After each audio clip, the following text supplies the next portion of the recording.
Yesterday when I heard the news about Jane, I had to pull the car over. I didn't realize I wasn't ready for it. You know, you get news that we lost someone, and you get that feeling like I wish I could just talk to them again. You know, it's like, oh, they're gone. You're not gonna have another conversation with them, and that's always tough to take. And sitting there on the side of the road, it really hit me. Jane was a good friend, and not only that, she made my entire life possible.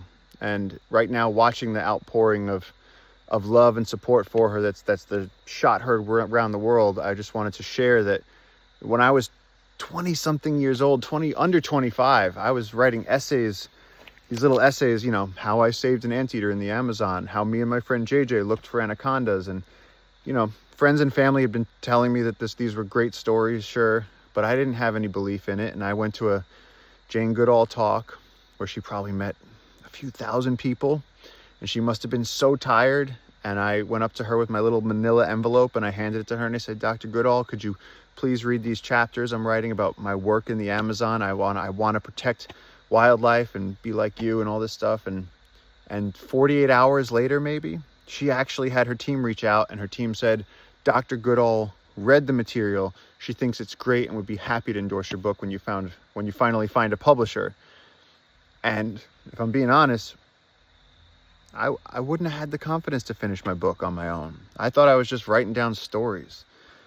And this gave me that boost. And it also gave us something to impress the publishers with. I said, I have Jane Goodall on my side. And they went, you have who? Mother Earth herself? And so Jane allowed Mother of God, my first book, to become a real thing. And that's what allowed Jungle Keepers to form. And just a few months ago, I told her, I said, you know, I hope you realize that right now there's millions of animal heartbeats in branches across the Amazon and these ancient trees across tens of thousands of acres of wilderness. You know, Jungle Keepers now is protecting over 110,000 acres of primary forest. And all of that is because you took the time to wave your magic wand in the direction of a young kid with a dream. And, you know, it's Jane. She went, I know.